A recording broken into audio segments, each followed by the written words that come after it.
Kawania Ruth Eggers was born to Lemuel Lafayette Eggers and Macy Gertrude Linkus on August 30th, 1937, in Hampton, Tennessee. Today, the town has a population of about 4,000 people, but in 1937, it was less than 1,000. It's a beautiful place surrounded on all sides by the Utica Mountains. The year she was born, the Golden Gate Bridge was completed. Walt Disney released his first full-length animated feature, Snow White. A stamp cost 3 cents, and Margaret Mitchell won a Pulitzer Prize for Gone with the Wind. On a hot August day in 1937, the last Eggers child was born, Kawania Ruth. She was the youngest of 5 children. Her older siblings were Raymond Russia, Charles J.D., Sonia June, and Gloria Dean. When Connie was 4 years old, the Eggers family moved to Monroe, Michigan, where she grew up. Monroe is a town rich with history located north of Toledo, Ohio, and south of Detroit, Michigan. In her early teens, she met Joseph Lafata at a friend's party. Years later, in 1956, they married at St. Philip's Church in Detroit, Michigan. And 3 years later, they moved to Warren, Michigan, where they bought their first home. Connie gave birth to 3 beautiful children.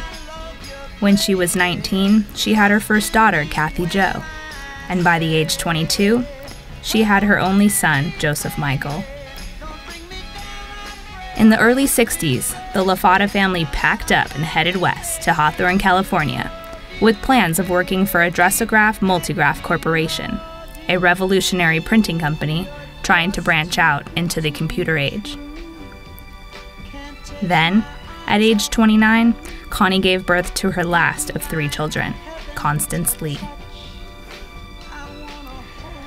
Connie had a great work ethic in her career as a switchboard operator at Gren Bell Phone Company and as a medical biller at Morningside Hospital and at Daniel Freeman Memorial Hospital. Over the years, Connie lived with her family throughout the South Bay.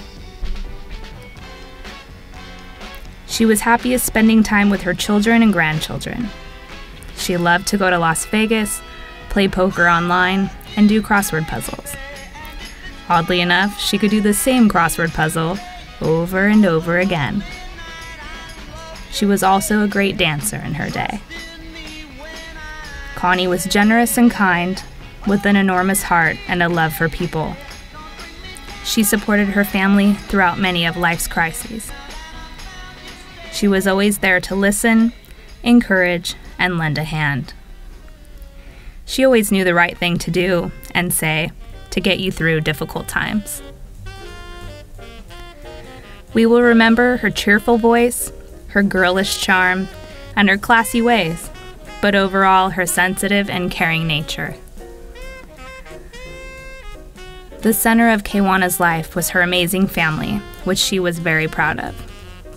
She chose to spend her final days in the care of her daughter Connie, surrounded by her granddaughters Ashley and Jessie, with frequent visits from her loving family and friends. The last few years, Kathy had time off from work, giving her the privilege of spending precious moments with her mom and taking her to doctor appointments. Connie's baby boy Joe would also come running at a moment's notice.